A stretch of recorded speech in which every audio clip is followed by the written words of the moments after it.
আসসালামু আলাইকুম।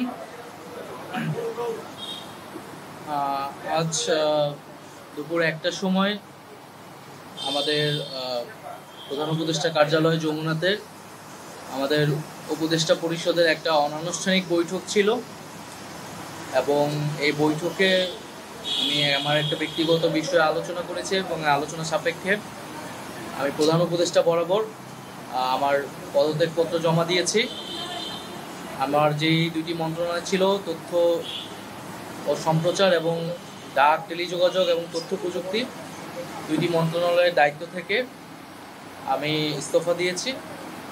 এছাড়াও এই জুলাই শহীদ স্মৃতি ফাউন্ডেশন সহ সরকারের যেই সকল কমিটিতে আমি ছিলাম, এই সকল কমিটি থেকে আমি সাথে সাথে একই সাথে ইস্তফা আমার হচ্ছে।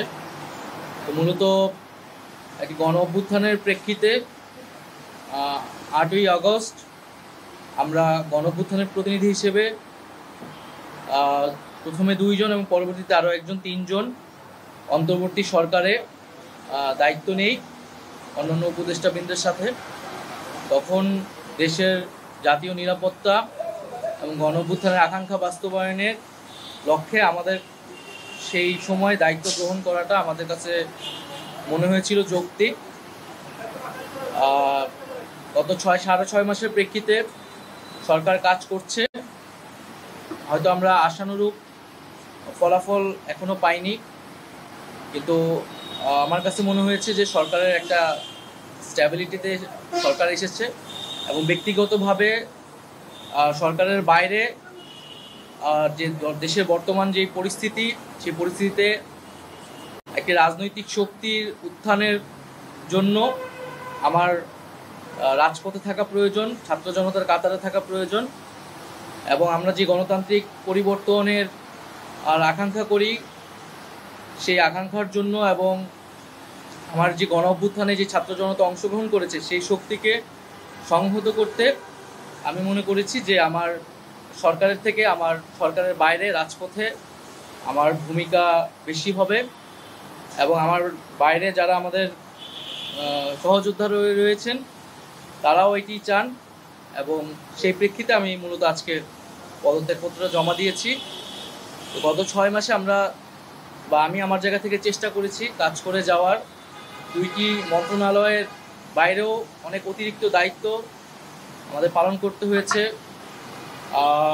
আমরা চেষ্টা করেছি এবং মন্ত্রণালয়গুলোতেও আমরা কিছু কাজ করেছি, সেই কাজের ফলাফল হয়তো সামনে জনগণ পাবে। ৬ মাস খুবই কম সময়, তারপরও আমি হয়তো চেষ্টা করেছি, আমার কাজ আর ফলাফল সেটা জনগণ মূল্যায়ন করবে। তো আজকে থেকে মূলত আমি সরকারের আর কোনো দায়িত্বে নেই, এটি মূলত বলার জন্য আপনাদেরকে আজকে আমরা ৩টা কোশ্চেন নিব।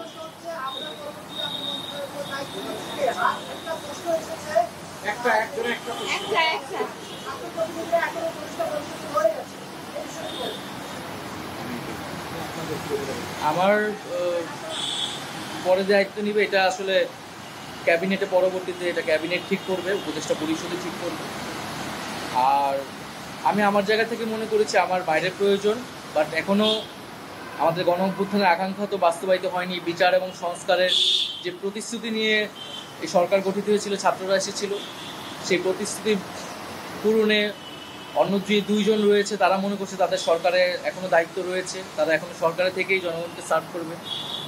তারা যদি রাজনীতি করার প্রয়োজন বোধ করে তারা তখন হয়তো সরকার ছেড়ে দেবে।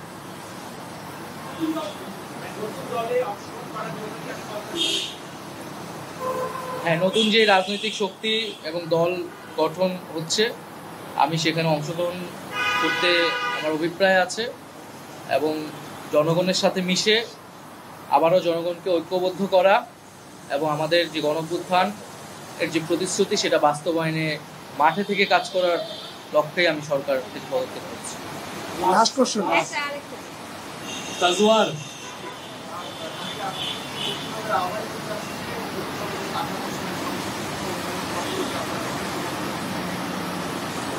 এটার জন্য আপনাদের দলটির যেদিন ঘোষণা ২৮ তারিখ, সেদিন পর্যন্ত অপেক্ষা করতে হবে, সেদিনই এটা জানা যাবে।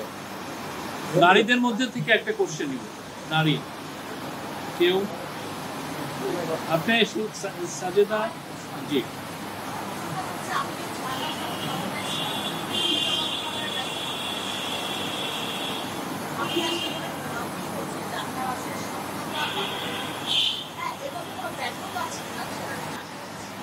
না, আমাদের তো অনেক সীমাবদ্ধতা ছিলই। আমরা সেই সীমাবদ্ধতাগুলো কাটানোর চেষ্টা করেছি সবসময়।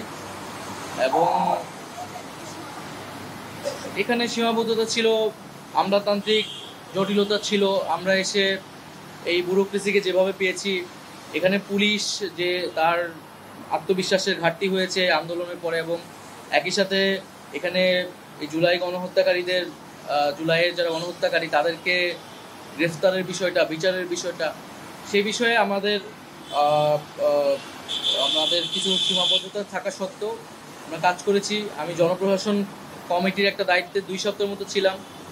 2 সপ্তাহের মিটিংয়ে আমরা সিদ্ধান্ত নিয়েছি যে যারা 18 সালের ডিসি ছিল এবং দুর্নীতির সাথে জড়িত ছিল তাদেরকে সরানোর ব্যবস্থা, এরকম কিছু উদ্যোগ আমরা নিয়েছি। এবং আমি আশা করব যে অন্তর্বর্তীকালীন সরকার সামনের দিনগুলোতে জনগণের যে আকাঙ্ক্ষা, গণঅভ্যুত্থানের যে আকাঙ্ক্ষা, সেই আকাঙ্ক্ষা বাস্তবায়নে তারা সচেষ্ট হবে এবং দেশের যে আইন শৃঙ্খলা পরিস্থিতি, সেই আইন শৃঙ্খলা পরিস্থিতি এবং দ্রব্যমূল্য নিরসনে তারা সফলতা দেখাতে পারবে।